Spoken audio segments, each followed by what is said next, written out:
Good morning. Welcome to Google I/O.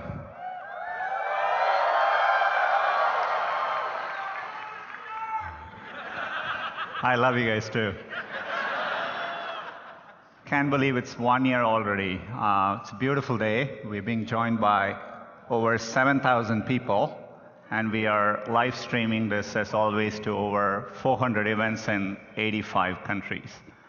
Last year was the 10th year since Google I/O started, and so we moved it closer to home at Shoreline, back where it all began. Seems to have gone well. I checked the Wikipedia entry from last year. There were some mentions of sunburn, so we have plenty of sunscreen all around. It's on us. Use it liberally. It's been a very busy year since last year, no different from my 13 years at Google. That's because we've been focused ever more on our core mission of organizing the world's information, and we are doing it for everyone, and we approach it by applying deep computer science and technical insights to solve problems at scale. That approach has served us very, very well. This is what has allowed us to scale up 7 of our most important products and platforms to over 1 billion monthly active users each. And it's not just the scale at which these products are working. Users engage with them very heavily. YouTube not just has over 1 billion users, but every single day, users watch over 1 billion hours of videos on YouTube. Google Maps, every single day, users navigate over 1 billion kilometers with Google Maps. So the scale is inspiring to see, and there are other products approaching this scale. We launched Google Drive 5 years ago, and today it is over 800 million monthly active users. And every single week, there are over 3 billion objects uploaded to Google Drive. 2 years ago, at Google I/O, we launched Photos as a way to organize users' photos using machine learning.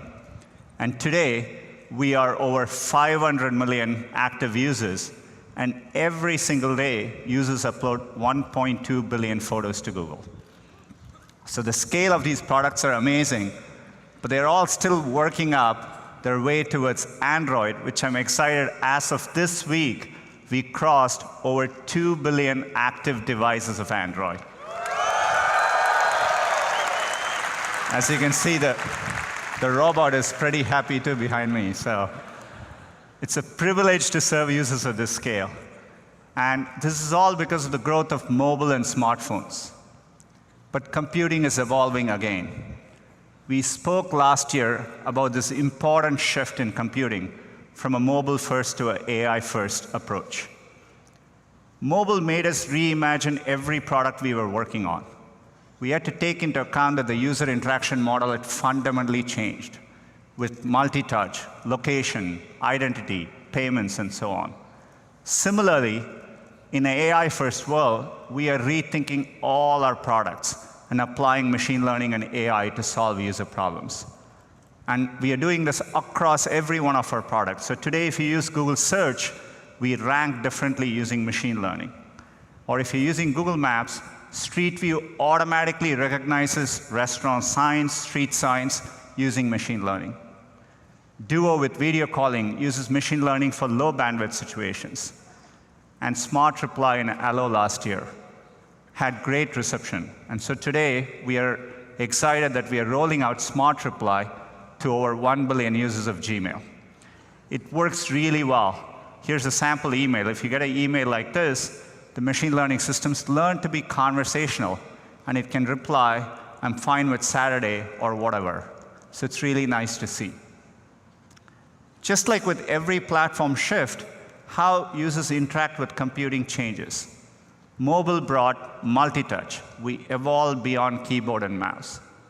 Similarly, we now have voice and vision as two new important modalities for computing. Humans are interacting with computing in more natural and immersive ways. Let's start with voice. We've been using voice as an input across many of our products. That's because computers are getting much better at understanding speech. We have had significant breakthroughs, but the pace, even since last year, has been pretty amazing to see. Our word error rate continues to improve, even in very noisy environments. This is why, if you speak to Google on your phone or Google Home, we can pick up your voice accurately, even in noisy environments. When we were shipping Google Home, we had originally planned to include 8 microphones so that we could accurately locate the source of where the user was speaking from. But thanks to deep learning, we use a technique called neural beamforming, we were able to ship it with just 2 microphones and achieve the same quality. Deep learning is what allowed us, about 2 weeks ago, to announce support for multiple users in Google Home, so that we can recognize up to 6 people in your house and personalize the experience for each and every one. So voice is becoming an important modality in our products. The same thing is happening with vision. Similar to speech, we are seeing great improvements in computer vision. So when we look at a picture like this, we are able to understand the attributes behind the picture. We realize it's your boy in a birthday party. There was cake and family involved, and your boy was happy. So we can understand all that better now. And our computer vision systems now, for the task of image recognition, are even better than humans. So it's astounding progress, and we're using it across our products. So if you use the Google Pixel, it has the best-in-class camera, and we do a lot of work with computer vision. You can take a low-light picture like this, which is noisy, and we automatically make it much clearer for you. Or coming very soon, if you take a picture of your daughter at a baseball game and there is something obstructing it, we can do the hard work, remove the obstruction, and have the picture of what matters to you in front of you. We are clearly at an inflection point with vision, and so today we are announcing a new initiative called Google Lens. Google Lens is a set of vision-based computing capabilities that can understand what you're looking at and help you take action based on that information. We'll ship it first in Google Assistant and Photos, and it'll come to other products. So how does it work? So for example, if you run into something and you want to know what it is, say a flower, you can invoke Google Lens from your assistant, point your phone at it, and we can tell you what flower it is. It's great for someone like me with allergies. Or if you've ever been at a friend's place and you've crawled under a desk just to get the username and password from a Wi-Fi router, you can point your phone at it,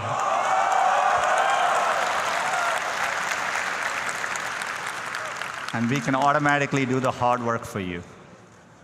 Or if you're walking in a street downtown and you see a set of restaurants across you, you can point your phone, because we know where you are and we have our knowledge graph and we know what you're looking at, we can give you the right information in a meaningful way. As you can see, we are beginning to understand images and videos. All of Google was built because we started understanding text and web pages. So the fact that computers can understand images and videos has profound implications for our core mission. When we started working on search, we wanted to do it at scale. This is why we rethought our computational architecture. We designed our data centers from the ground up, and we put a lot of effort in them. Now that we are evolving for this machine learning and AI world, we are rethinking our computational architecture again. We are building what we think of as AI-first data centers. This is why last year we launched the tensor processing units. They're custom hardware for machine learning. They were about 15 to 30 times faster and 30 to 80 times more power efficient than CPUs and GPUs at that time. We use TPUs across all our products. Every time you do a search, every time you speak to Google. In fact, TPUs are what powered AlphaGo in its historic match against Laserdahl. As you know, machine learning has 2 components. Training, that is how we build a neural net. Training is very computationally intensive, and inference is what we do at real time, so that when you show it a picture, we recognize whether it's a dog or a cat, and so on. Last year's TPU were optimized for inference. Training is computationally very intensive. To give you a sense, each one of our machine translation models takes a training of over 3 billion words for a week on about 100 GPUs. So we've been working hard, and I'm really excited to announce our next generation of TPUs, cloud TPUs, which are optimized for both training and inference. What you see behind me is one cloud TPU board. It has 4 chips in it, and each board is capable of 180 trillion floating point operations per second. And we have designed it for our data centers, so you can easily stack them. You can put 64 of these into one big supercomputer. We call these TPU pods, and each pod is capable of 11.5 petaflops. It is an important advance in technical infrastructure for the AI era. The reason we named it Cloud TPU is because we are bringing it through the Google Cloud Platform. So Cloud TPUs are coming to Google Compute Engine as of today.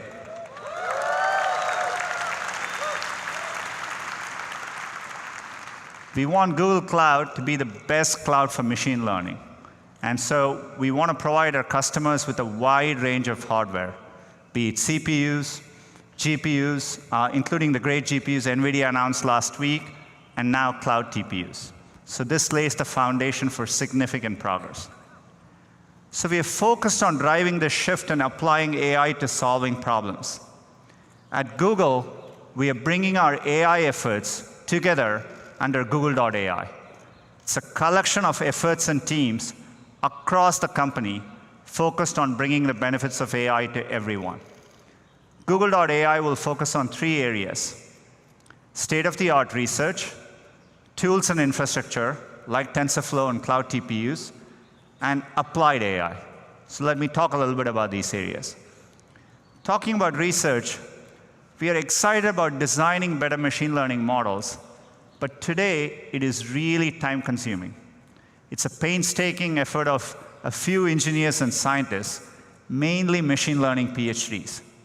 We want it to be possible for hundreds of thousands of developers to use machine learning. So what better way to do this than getting neural nets to design better neural nets? We call this approach AutoML. It's learning to learn. So the way it works is we take a set of candidate neural nets, think of these as little baby neural nets, and we actually use a neural net to iterate through them till we arrive at the best neural net. We use a reinforcement learning approach. And the results are promising. To do this is computationally hard, but cloud TPUs put it in the realm of possibility. We are already approaching state-of-the-art in standard tasks like CFAR image recognition. So whenever I spend time with the team and think about neural nets building their own neural nets, it reminds me of one of my favorite movies, Inception. And I tell them, we must go deeper. So we are taking all these AI advances and applying them to newer, harder problems across a wide range of disciplines. One such area is healthcare. Last year, I spoke about our work on diabetic retinopathy. It's a preventable cause of blindness. This year, we published our paper in the Journal of American Medical Association, and Verily is working on bringing products to the medical community. Another such area is pathology. Pathology is a very complex area. If you take an area like breast cancer diagnosis, even amongst highly trained pathologists, agreement on some forms of breast cancer can be as low as 48%. That's because each pathologist is reviewing the equivalent of 1,000 10-megapixel images for every case. This is a large data problem, but one which machine learning is uniquely equipped to solve. So we built neural nets to detect cancer spreading to adjacent lymph nodes. It's early days, but our neural nets show a much higher degree of accuracy. 89% compared to previous methods of 73%. There are important caveats. We do have higher false positives, but already giving this in the hands of pathologists, they can improve diagnosis. In general, I think this is a great approach for machine learning, providing tools for people to do what they do better. And we are applying it across even basic sciences. Take biology. We are training neural nets to improve the accuracy of DNA sequencing. DeepVariant is a new tool from Google.ai that identifies genetic variants more accurately than state-of-the-art methods. Reducing errors is important applications. We can more accurately identify whether or not a patient has genetic disease and can help with better diagnosis and treatment. We're applying it to chemistry. We're using machine learning to predict the properties of molecules. Today, it takes an incredible amount of computing resources to hunt for new molecules, and we think we can accelerate timelines by orders of magnitude. This opens up possibilities in drug discovery or material sciences. I'm entirely confident one day AI will invent new molecules that behave in predefined ways.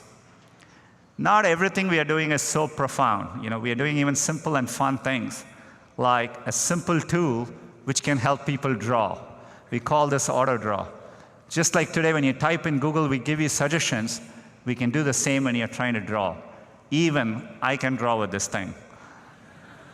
So it may look like fun and games, but pushing computers to do things like this is what helps them be creative and actually gain